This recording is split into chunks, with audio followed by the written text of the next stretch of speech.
Yeah. Thank you. Jacob, tonight is the Shver's yard side. Is it? Yep. You better be. I'm at the yard side soon. It better be. And no wonder you're on the daf now. Yeah, it says it on his gravestone. Oh, I didn't know it was so close to Hanukkah. I don't remember. I don't remember in the winter. What's the name? Anina Getzel Ben Ben Moshe. Ben Ramosha. Yeah, B'Shalom Salvan Aliyah. Yeah.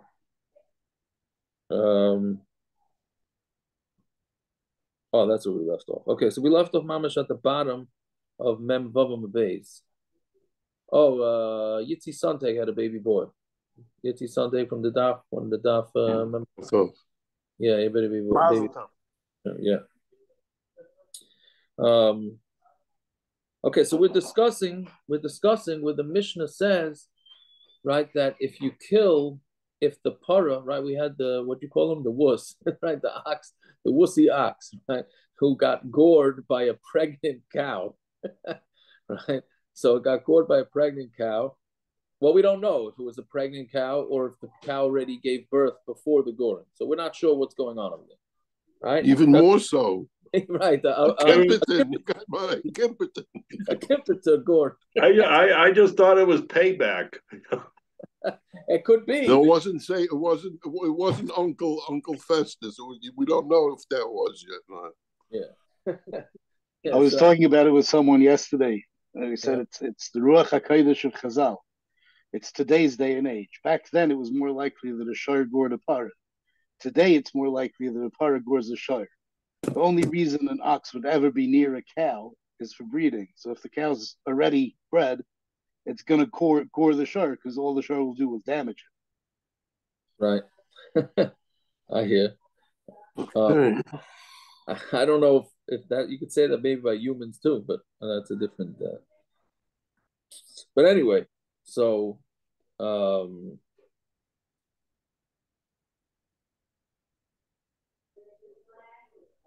so we're talking about with the para gored, and we're not sure whether the para gored the shar before it had the baby or after. What's enough kamina? If it gored before it had the baby, so then the chatzi nezek, the half damages that are going to be paid from the para are going to be worth more, right? Because a pregnant ox, sorry, a pregnant para, excuse me, a pregnant para is worth more than a non-pregnant para, right? But if it already had the baby, so then it's going to be eligible for less. Right, so we said you pay half. So you take the Mishnah seems to say you take half from the mother and a quarter from the baby. So we had asked, how could that be? That means he's getting 3/4 payment, and you're only supposed to give it to Tom. You're only supposed to get half payment, right? So Abaya had a teretz that he says that he had a very unique case. He says talking about where there's a partnership. The para is owned by one guy, and the fetus or the vlad was owned by another guy. So you do get, and then we don't know if there's a partner. Meaning, if the shar was pregnant, so then the damages get split. So instead of it being chatzi nezek, each guy's responsible for a quarter nezek, right? Because there were two owners to the para. Right, there were two owners to the para. There was the one that owned the para, and there was the one that owned the fetus. So they split it. So since we don't know, so then all the guy has to do is pay a quarter, not a half, right? And then from the fetus, you also pay a quarter. So really, the guy he's really only going to get 3/8. That's what comes out. That was Abaya's way of understanding it. Amar Rava, so 3 lines up in the bottom. So Rava has a kasha on Abaya. Amar Rava, Atu Echad me'arba benezek ve'echad mishmaya benezek.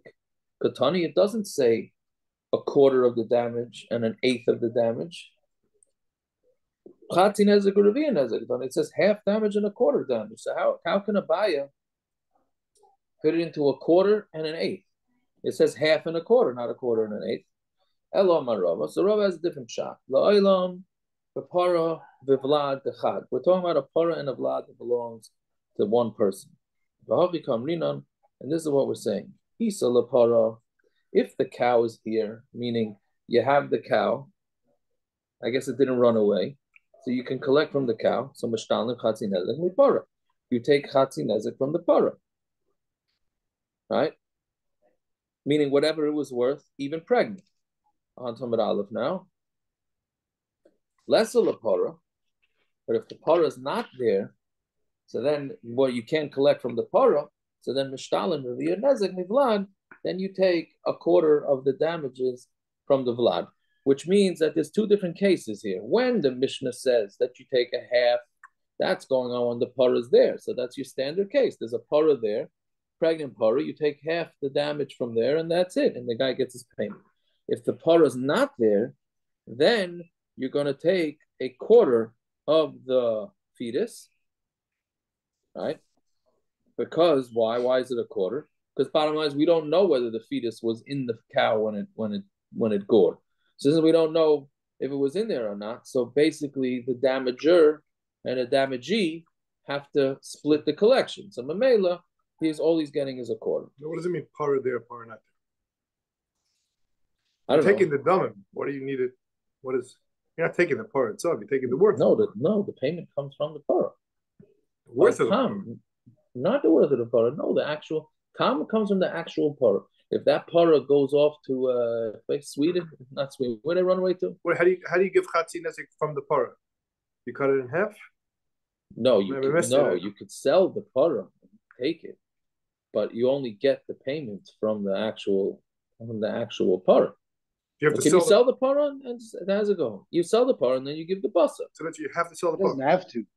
You don't, right? He doesn't have to either. He could buy the other half and keep the whole thing. He could do whatever he wants. I mean, he gets the actual para. That's it.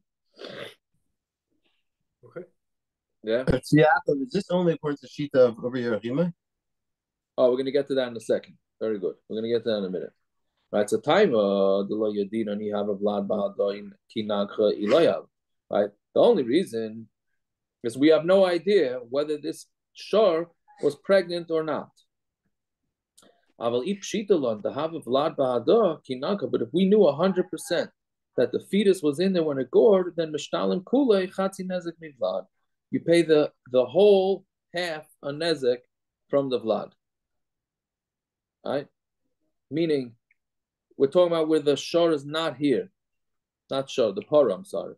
If we knew, meaning this whole reason why you're paying a quarter is like we just said, because we don't know if this fetus that's laying here or this calf that's laying here was in the shore when it gored. So memela, we don't know. So it's mamana mutta b'safek. It's a cholkin. So instead of the guy, the damager, the owner of the para having to give it half, since we don't know, meaning the owner of the vlad having to give half because there's no para there, so we say he gives a quarter, right? So we're saying, but he only has to give a quarter. That's because we're not sure if the para was pregnant when it gored. But if we knew 100% that it was pregnant when it gored, so then he owes chatzi nezek, and you give the chatzi nezek from the worth of the calf. But the chatzi nezek of a pregnant para, the whole part, not just whatever the damage is, the whole damage. He gets the whole thing. There's no correct. He's going to get even though the para is not there. Even though the para is not there, because we know that the vlad was in the womb. And it was part of the daughter. He doesn't get chatzi nezek of the vlad. He gets chatzi nezek of a pregnant shor. No, he's getting chatzi nezek of the vlad. The vlad is here. The mother is not here. So what?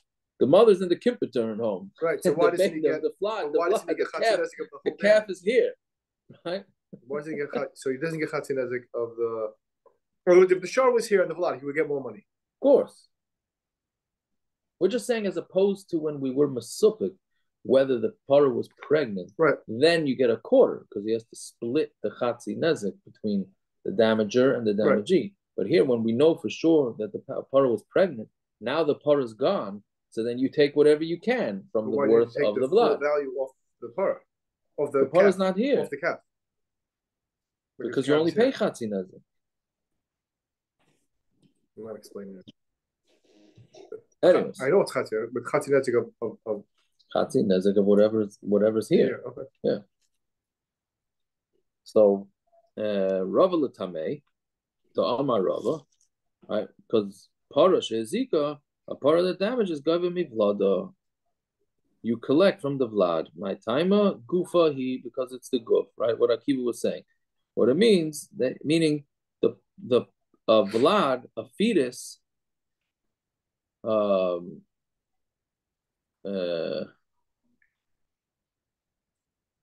what do you call it? The fetus, the uber is the thigh of the mother, right?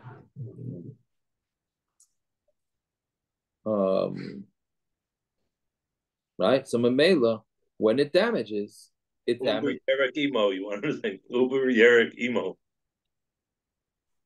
Uber Yerek Emo, that's what you wanted to say? That's what he said. What did I say?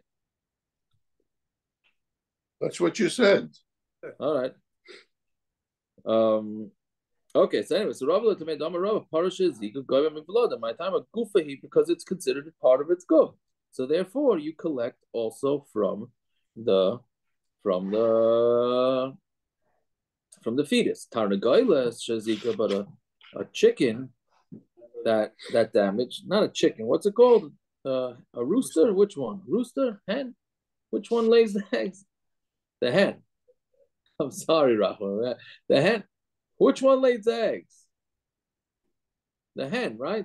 Isn't that right? If a hen damaged, right? Ain't a government beitzasa. If there's an egg inside the hen, you do not use that egg as part of the worth of the animal. My time of pirsha ba'almo, because all it is pirsha, is separation. Literally means it's no different than like the feces, right? Meaning it's considered a total separate entity from the chicken, right? So meaning a fetus of a cow is considered part of the cow, so payment comes from there. But an egg is considered a separate entity. So therefore, let's say the hen is worth $10, but with an egg that's about to be laid, it's worth $10.50, right? So therefore, we still consider it as $10, not $10.50, because that extra 50 cents is considered like it's already separated. Now, what about the wool on a sheep? What about the wool on a sheep? Is that a separate thing? Today the sheep has wool on it, and this afternoon they start the shearing process. It's worth less, no? Right. It's imidly kotzetz, right? Right. It's about to be cut off. So do we say that? I don't know. I don't. I would think that you say that it's still part of the sheep. Until you cut it off, you cut off an egg. An egg is meant to be separated from the same thing with milk. How can milk be right? How can milk be milk and not meat? Right? Milk comes from a cow. Why are you not allowed to eat them with each other? Elamai, because milk is considered a separate entity, but parts of the milk are considered, meaning that's anything that's in the stomach is considered a parrot, right? Maybe even fleshik. But you see, that's the thing. So Tosfos says, so it's not dairy equivalent. yeah. So no, but Tosfos discusses like at what point does an egg become parrot? When an egg is in a hen, at what point does it become parrot?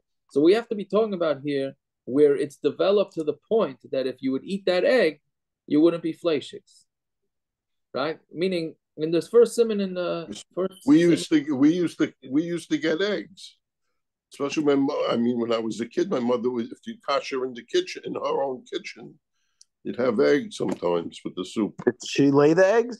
Like I'm saying, you had your own chickens? What? No, okay.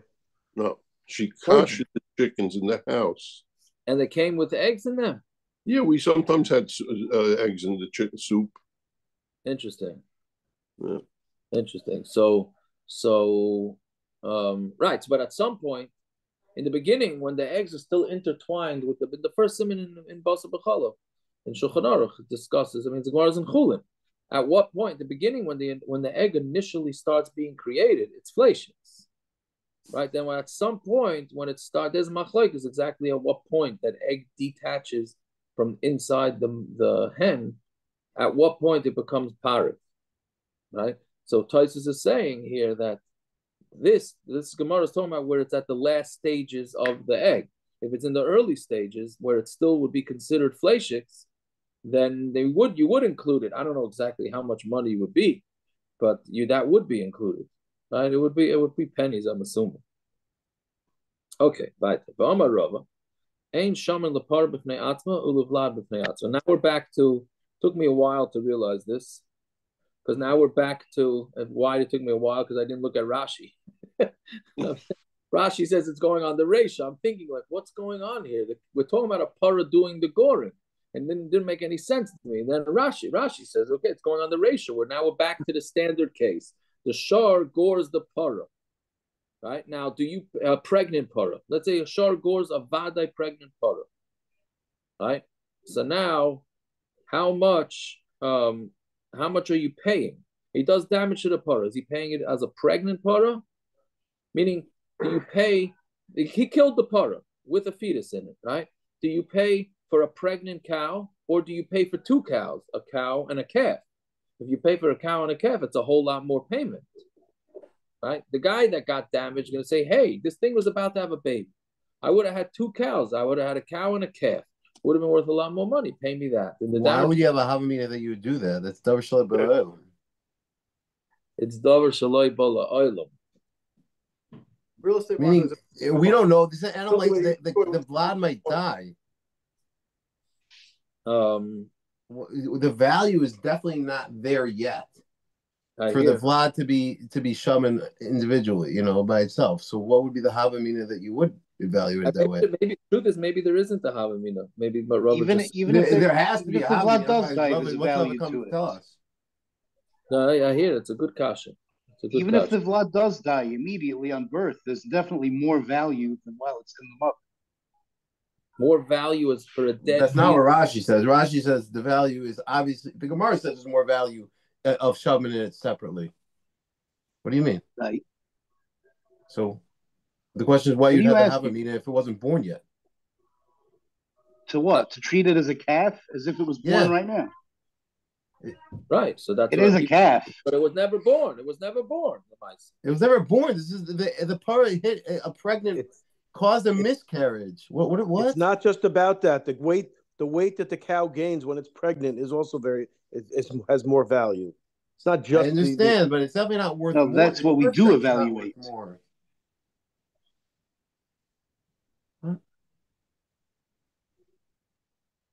Meaning, he's saying that you can't. How can you make a cheshbon that it's a separate entity if it wasn't davar shalom? It's not in the world. Maybe it's not considered a miscarriage. Maybe it's considered that it gave birth during the goring. It didn't give birth. It caused a miscarriage. Am I missing this case here? The animal did not give birth yet, correct? We don't know when it gave birth. We're talking about an animal that hipila. Hipila means miscarriage. This is even if it didn't give birth. Yeah, I'm not understanding. Are we just not understanding this case? It didn't give birth yet. Hipila means that it caused the animal to miscarry. No, either it miscarried before or after. We don't know that. Okay. So right now it's out of the mother. No, that's not okay. We're talking about even if it's not out of the mother, and still the Gemara has a having meaning that you would be shaman the cow, the vlad individually. You're making up a Gemara here. You're making up a Mishnah. Forget about a Gemara. Where does the Gemara say even if it's still in the mother?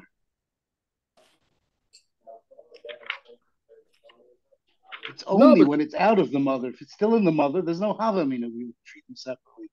Yeah, I understood it. I understood it that there was a havamina. Why not? The case of the Mishnah. That's a kiva. It's still in the mother. It's still in the mother. You damaged what you damaged.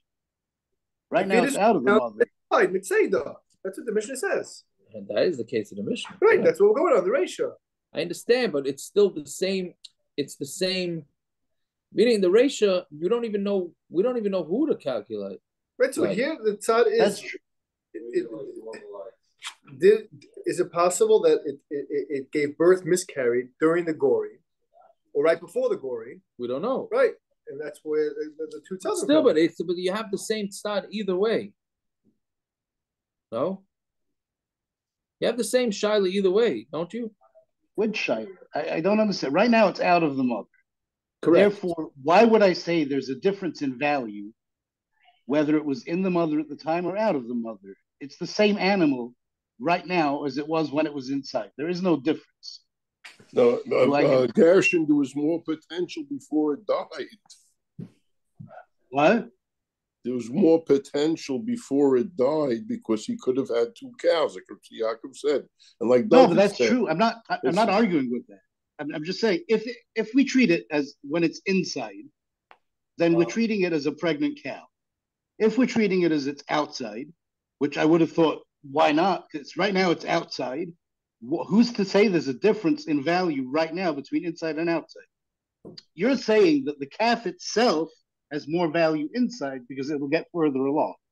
That there's no havamina to say. Either we treat it as a pregnant cow, or we treat it as is. A pregnant cow is worth more than a cow with a dead fetus next to it. No, the Gemara is saying not. The other way. The Gemara is saying opposite. Or could be the other way also. What? Maybe a separate fetus is worth more than if it was not when it's dead. Well, I guess it can be. It could be. Now it's dead. It can be. All our cloth today is from Shilia. All the cloth we use. Really? Is from dead calves, yeah. Is that so? Yeah. They have real value. But inside the mother, it doesn't have that value. Now you're saying the shark killed it intentionally because the owner of the shark the owner of the shark is a cipher. A conspiracy. You make the Gemara into a conspiracy.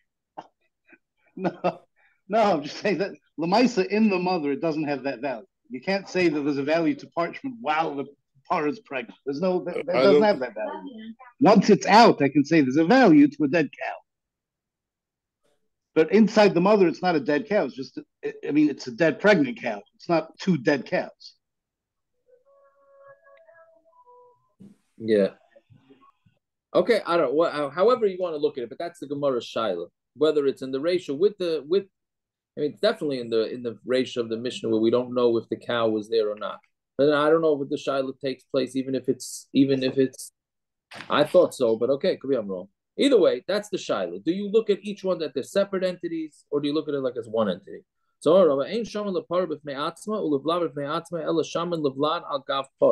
you evaluate the vlad as if it's part of the para.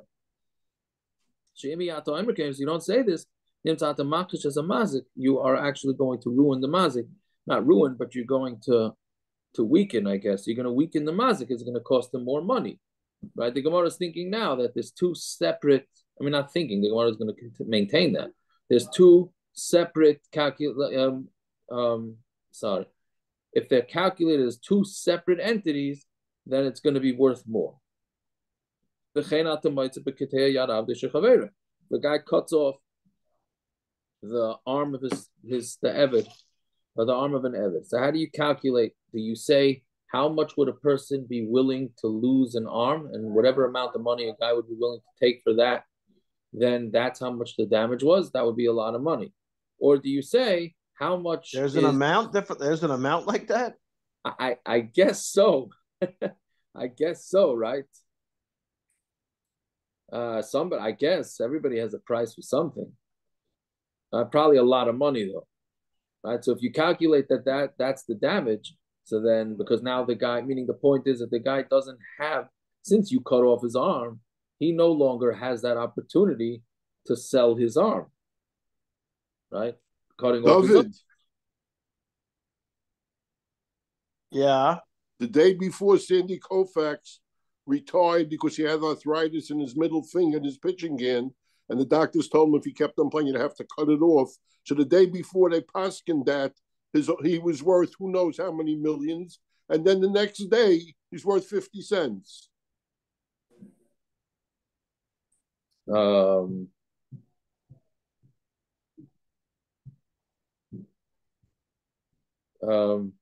Correct. So the question. If you calculate that way, then it's going to cost the guy a lot of money, right? If not, then the way you calculate it is how much is a slave worth with an arm and how much is a slave worth without an arm. Right? I don't think. I mean, it's also going to be considerable, but it's not going to. Yeah. So that's what we're saying. So that's same thing with cutting off the hand. Same thing when you damage the field of a friend, right? So meaning when you damage a field of a friend, so do you just pay for those few vegetables, right? Or do we say no? You figure out, you take Rashi says it's a base saw, which is 50 amas by 50 amas. You calculate how much was a base saw sell for with all these vegetables in it, and how much would it sell for without the vegetables in it. Whatever that discrepancy is, that's what he has to pay. Right? So fine. So that's how you calculate damages. Right? If that's the din, so likhosh mazik, let the meaning if the din is that's how much the mazik has to pay, so then that's how much the mazik has to pay. What are we looking to save the mazik money? If you damage the guy and you have to pay him two different, you have to pay him for the calf and you have to pay him for the cow, so then that's what you have to do. Why are we looking to save the guy money? So one answers because the mazik says para mavarta azik. I damaged a pregnant shor, a para, and para mavarta shaminalach, and I'm gonna also pay you for a pregnant one, not for separate, right? So again, here it sounds like they definitely knew that it gored when it was pregnant, right? So I don't know exactly how to figure that out, right? Because if it's really going on our ratio, then it was a suffix. But I guess he's claiming that it was a vada. No, but the damager. See, as I'm saying, the damager in our mission in the ratio was timing that that it had the baby before, right? No, Akiva in the Mishnah. What's the fight? So the mazik saying you had that baby before my shor gored. So then why is he saying here my shor gored a pregnant cow? He's saying my shor did not gore a pregnant cow. Wait, he's timing I gored a non-pregnant cow. Right. We're saying the halacha is yachloik because of simchas. So he's timing now. I be that I gored a pregnant cow, but you can't charge me the max. Yeah, but the terminology is a little good. He means that my portion should be calculated in the lower end, not on the higher end, right? Yeah, I mean because my taina is I didn't gore it in the first place. Right. But now you're going to say not only did I gore it, but I gored it in the worst possible way it could have happened. Right, but the thing is, he's saying para ma'avarta asikta. It sounds like Ivadai. It's like Ivadai. He's saying that. No, like Lashita Seif. Okay, good. But there's a lot missing chosim and asefer according to what you say. That's all. All right, whatever. He's responding to Bezdin the Paskin land. Yeah. Okay, now we get into this. This next Gemara is really for the ladies to decide this one, right? But Pshita, the Gemara says Pshita, Parah dechad v'vlad dechad. If the parah is owned by one person and the vlad is owned by another person, right? So how do you, first of all, you can't buy a vlad, like Akiva said, it's davar shalav alaylam, right? So how do you have a vlad that belongs to one? So, right, how do you have it? You can't buy it. It's davar shalav alaylam.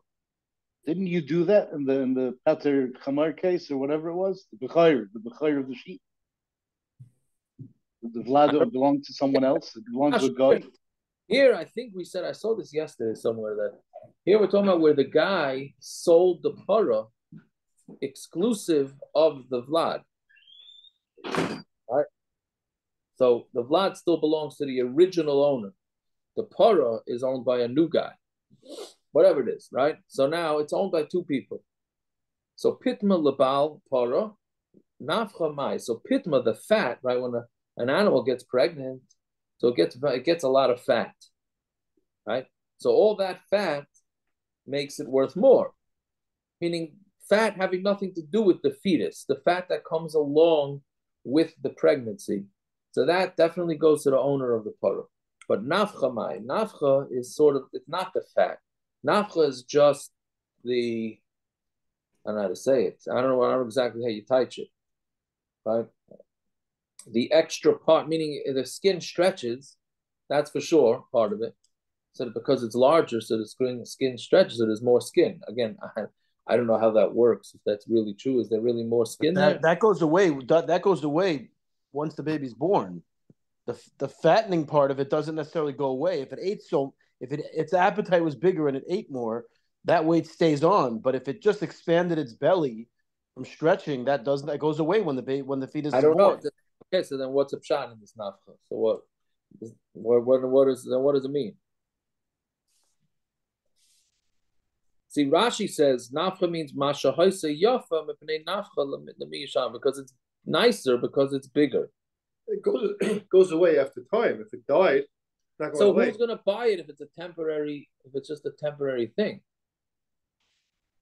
It's got to be something. I mean, number one, I think we're comparing this to a human. I don't know if it's the same. That's what I'm saying. I don't know. The farming people have to. Where are the farmers on the daf? Rachamim, unmute yourself. For Seattle, what did you say that like if it were to be sold, it would have higher value, no?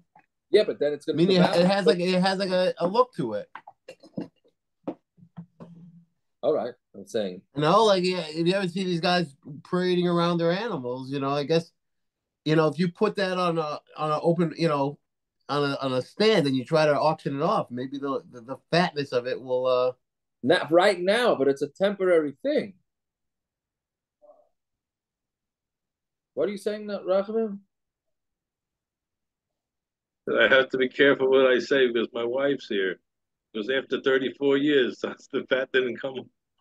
Yeah, no, Rachamim. If you 34 years, you don't have to watch what you're saying. Yeah, you probably said it all. How do you know, David? Because I know I'm 28. Well, I wonder if the nafka is the potential. You see how big it is now. It has the potential to carry that much weight. So potentially it could be fattened to that size.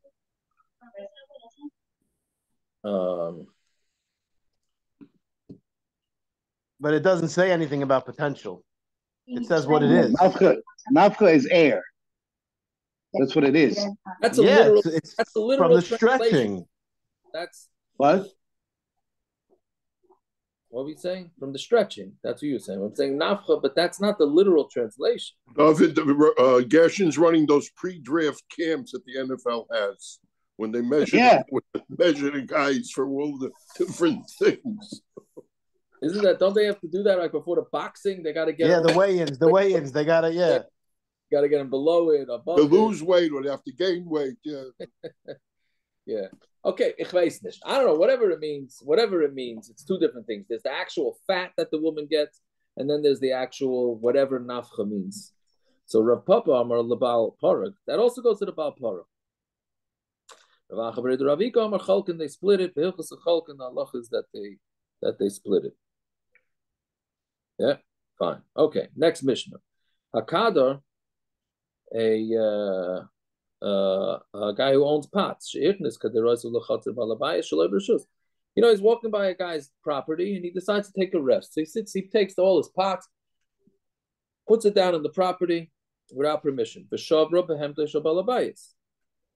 And then the balabayas' behemoth comes, of course, and breaks the guy's pots. So potter is potter because he had no business being there.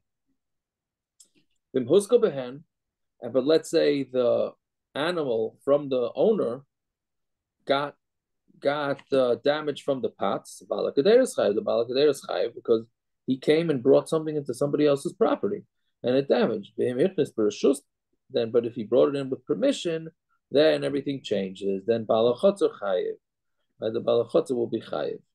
That's case one. Case two is similar. He brings in his fruits to the chutz balabais without rishus. So what is it? The animal gets fruit on its property. What's it going to do? It's going to go eat it. So he's potter.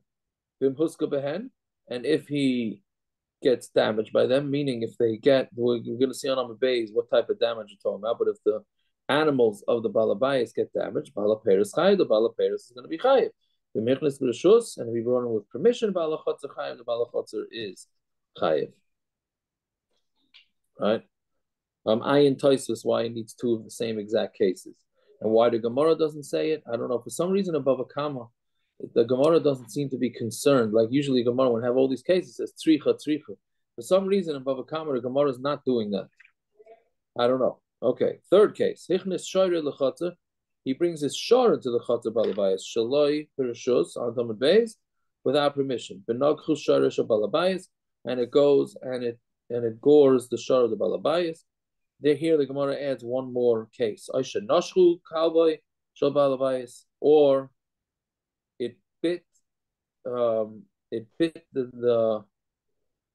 what do you call it? The dog bit the guy who brought the shor in. It's a strange thing. Why do you need two cases? It's the same thing.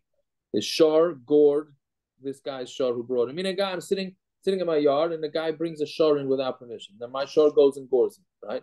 That's case number one. Case number two is if my dog goes and bites it. Same exact thing. Okay, anyways, potter, he's potter, like we've been saying. Nogahu shor shabalabais, but if the guy who trespassed, I guess that's the word for it, right? He trespassed, then chayiv, he's chayiv. Nafal l'boyroi. If the animals fall into a bar, the hivish meimav, and it makes the water disgusting, chayiv, then he's chayiv. If the father or the son is inside, right, in the bar, and died from this shard falling on it, Mishalim as a kover, he has to pay kover. We'll see in tomorrow's davar as Hashem why it's dafka says father or son. It could be anybody in there. And then why is it paying kofer? Seems to be a tam.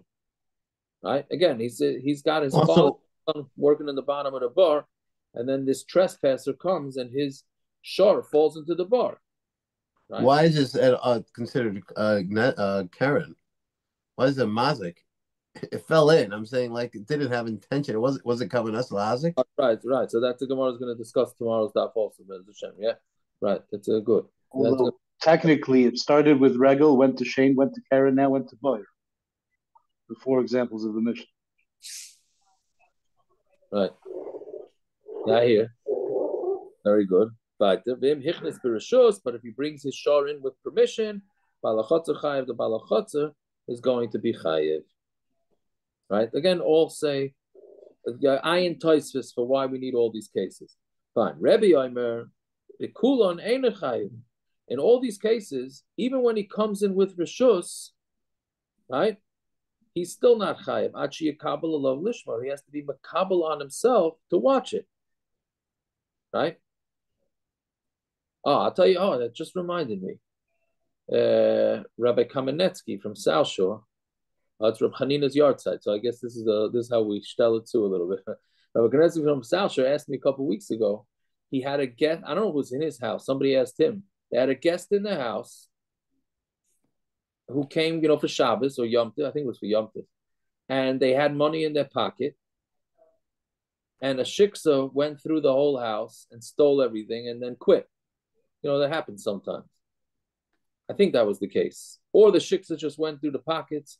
The bottom line is the shiksa went and took the money out of his guest's jacket and left. Who's responsible? Right? Is he a shomer? It's his guest's clothing. It stayed in the guest's clothing, right? It is hachrayas. I think now. I was just thinking about it now that this may, according to Rebbe, the balabayas is certainly not responsible. He never told the guy, "I'm taking responsibility for all the money in your pockets." I mean, according to the Tana Kamma, if a guy comes into my property birishus, then I have to watch him. Even though we're going to see in tomorrow's Gemara, doesn't mean you're watching him from your own stuff, or you're even watching him from other things, which I don't know how a cleaning lady falls into that. But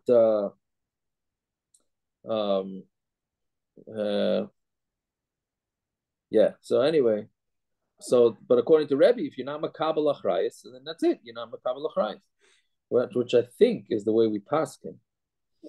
But anyway. Well, I would say the same way when you invite someone into your house, he presumes you have a Christ. I would presume that you vetted the cleaning help. You're saying it's pesheya. Yeah. Maybe.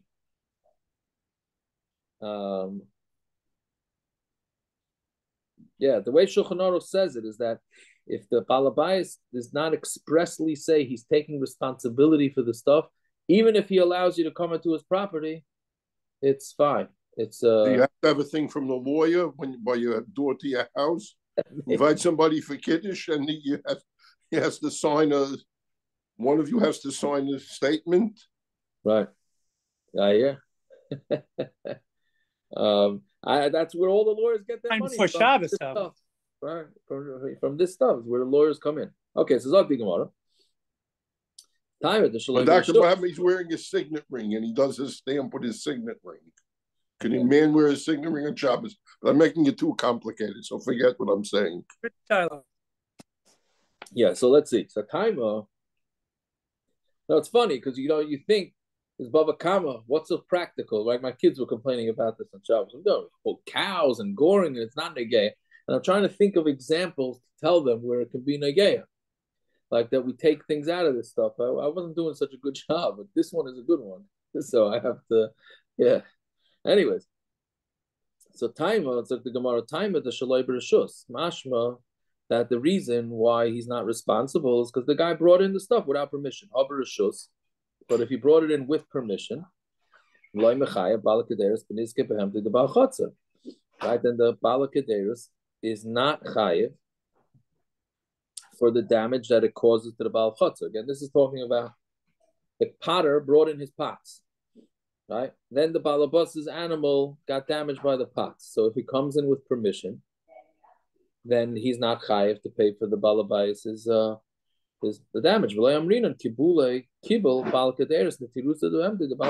don't say that the Bala Behemoth was makabel on himself to watch, to make sure that his pots don't damage the animals. Meaning, when this guy gave the guy with the pots permission to come into his yard, does that mean that he's accepting liability for making sure nothing gets damaged by his pots? Again, these are where all the disclaimers are when you rent a car, right? Those pages and pages of things, right? Who's taking responsibility? That's what this all is, right? So he wasn't, meaning until he expressly accepts on himself responsibility, then that's not his. It's not his responsibility. So who is that like? Money Rebbe. That's like Rebbe, the Amar, Rebbe in the last line of the Mishnah, called the Stama. As long as it's Stama, there's no express responsibility, like Kibalei Netirusa. So then the guy's not makabel on himself to watch anything. So we're saying that the first line in the Mishnah is going according to Rebbe. Then aim a seifa. What about the seifa michnes b'reshus bal chotzer chayiv? If he brings it in with permission, then the bal chotzer is chayiv. Now he didn't say he's taking responsibility, so it has to be going us on the rabbanon. Has to be going according to rabbanon. Damri b'stama nami kibuli kibalei tirusa. That mistam that they are makabel to watch him. That's why if he comes in with rishus, then the owner of the property is going to be chayiv. So now it's the rabbanon. The Su, and then Rabbi Yomer, the last line of the Mishnah, Rabbi Yomer, B'kulan ein chayiv chikavla balabayas lishma. So what do we have here? We have Reisha v'Seifa as Rabbi and Mitziyasa Rabbanon. So kasha, how could that be? So the Reisha only fits according to the Rabbi. The Seifa, meaning the middle case, only fits according to the Rabbanon, and the last case only fits according to Rabbi. So it doesn't really make sense that would be the flow of the Mishnah. So Amar Reb Zera Tavra. Tavra means I think it means broken, but I don't know if that's exactly the way you teach it. So Tavra means Misha Shanazu, Lo Shanazu. It's not all one opinion. It's different opinions. So that's why there's two are going according to Rebbe, one is going according to the Rabbanon. Rabba Amar Kula Rabbanon, it's all going according to the Rabbanon. Well, you don't have to take on yourself responsibility. You're considered by default responsible.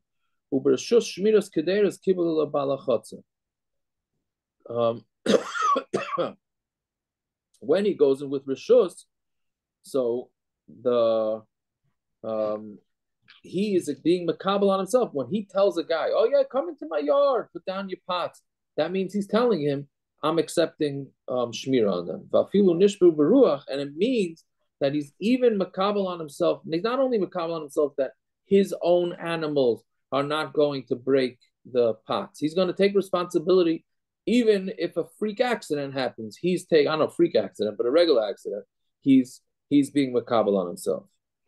Right, but the guy that brings in the pots, he doesn't. When he took permission, right, he's just saying that I'm just coming into your yard. He's not accepting on himself any sort of when he accepts an invitation, that doesn't mean he's accepting on himself the shmira of the balabayas' cows.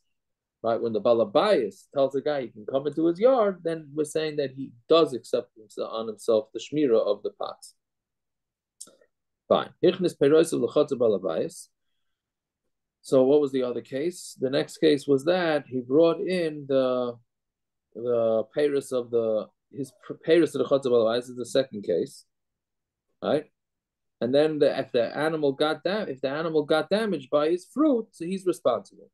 We're talking about where the animal slipped on the fruits.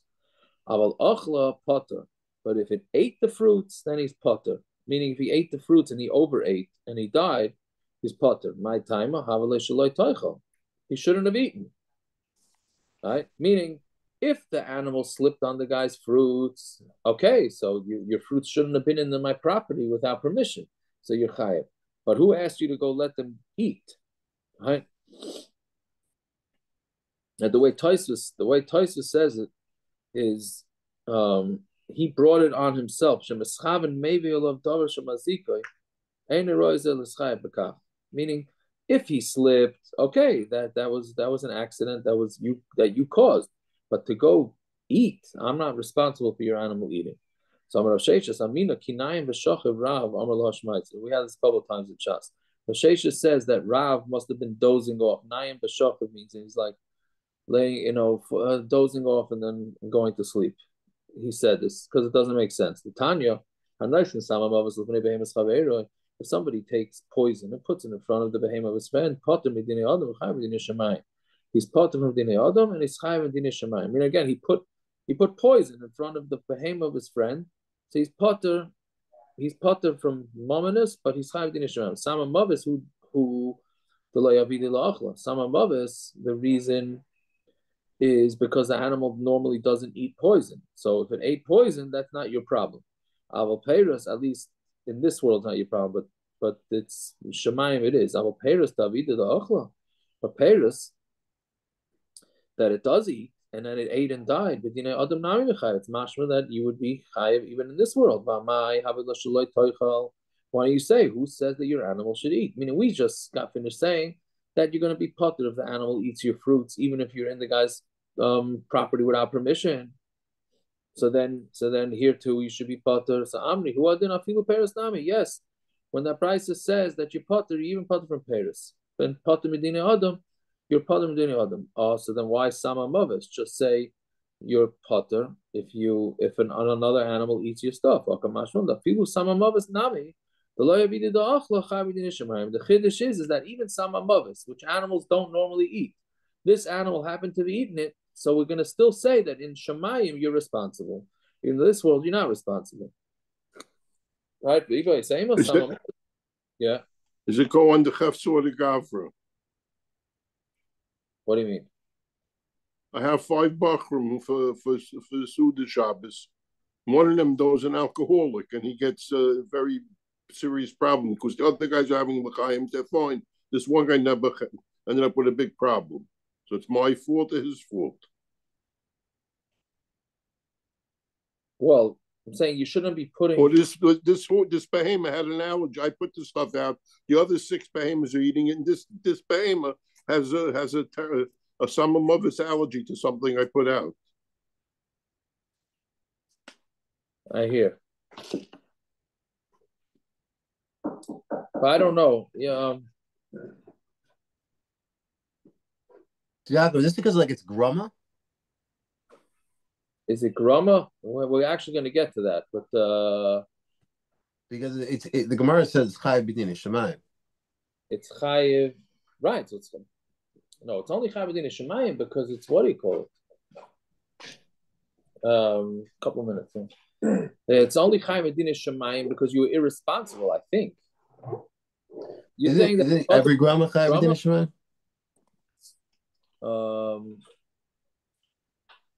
Is it? Yeah, but I don't think that's. I didn't understand it here that that's the reason. But maybe could be. You're right. I don't know. Anyways, that's one teretz. But you're saying samamavis nami. Samamavis. We're not talking about where he gave him poison. Bafrazosa.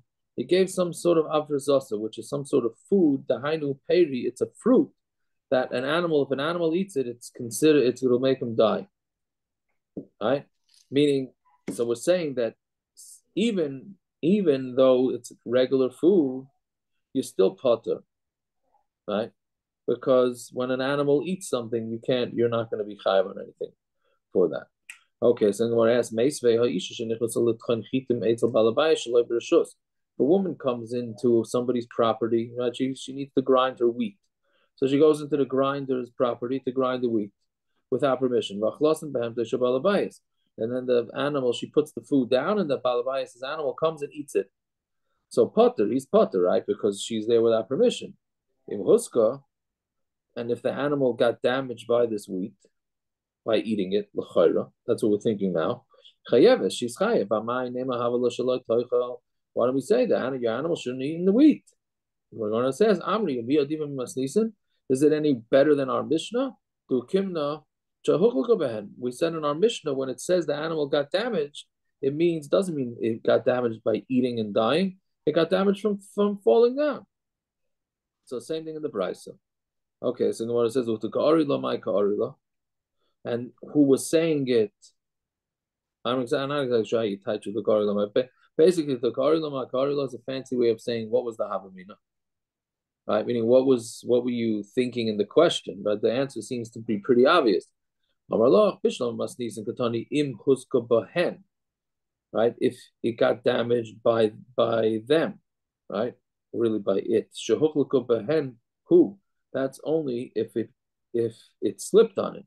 Without the word behen. Like a tani behen. Achila hu de so then that means achila. So that's what he would have thought. So we're telling him no, there's no difference behen and not behen. The other one said no make a difference. Right? With it, without it, it's all the same.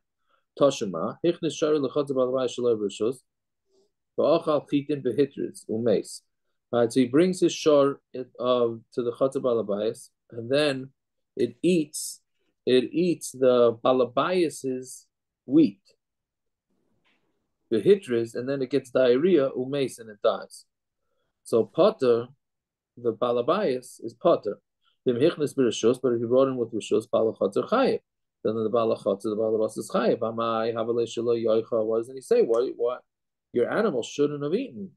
So marava b'rishus, ashaloi rishus karamas. You're asking a kasha when he brings in with rishus, and not rishus, but rishus shmiras shoyrek kibul. I think there's similar to we said before. When you bring it in with rishus, so then the owner is saying, "Oh, bring it into my property. Therefore, I'm going to protect. I'm going to be in charge of protecting." But even if the only way the shar died was by choking itself on the food, still, the balabas is going to be responsible, right? But if you put the stuff into the balabais' rishus without permission, right? Then he will. Then you could say that he shouldn't have eaten.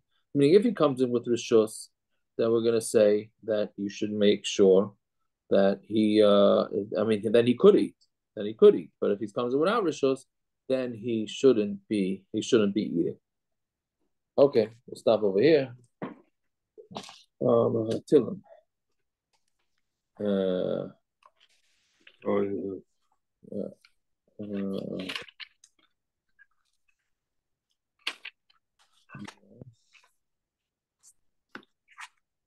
All right, Pay Gimel. Shir Mizmor L'Asaf Alim Al Damilach HaTechra Shal Tishkar El Ki Neya Hivecha Yemayim Mesanecha Masurosh Alamcha Yerim Usad Yisrael Tu Al Tzunecha Amr L'chu Ben Akidim V'Goy V'Lo Yisach Hashem Yisrael Oed Ki Noy Zulim Yachtav Alecha B'Sifra Yisrael Alei Adam Yishmein V'Yov Agrim Pav Amen V'Amali Peleshes Im Yosh V'Tzar Gam Asher Nuva Im HaYisrael V'nei Lo Yitzela Selam Kividim Sisur Ki Yavim HaChakishan ישבו בין דור הידיים אל האדמה, שיסיימו לדבי מקרב ופסיימו פזבח וצלמונו כל השיחים אשר אמרו. ניר שלנו יש נויז אליהם אליהי שיסיימו כגלגל, כקש לפני רוח, כאש דבר יורך להבות להית הרים. כאינטיר דבי מסרחו וסופס וסבלים, עלי פניהם וקולים בבקש שמך אדינוי. יבושו ויבולו הדייר ויחלו ויבדו וידו כי אתה שמך אדינוי לבדיך. עליון הכל הארץ, אחינו כביס ישראל, הנסונו בצורה ושביה. היינו ביום ויום בשם אלוקים מרחם עליהם. יוצאים מצל לרוחם יפה ללוירם ישיבו לגאולה. השטוב העגלה בזמן קריב ונאמר אמן. Amen. Shkach. I get the nacht. All right. Thank you. Yeah. You want to say what I do? Anyway, all right. All right, Akiva, when are you going to Dallas? No, it's complicated. I'm going to my. All right, you're going to that party. I'm going to North Carolina tomorrow, and then I'm going to Dallas Thursday. Flying straight from North Carolina. They couldn't find a better place to make a party in North Carolina?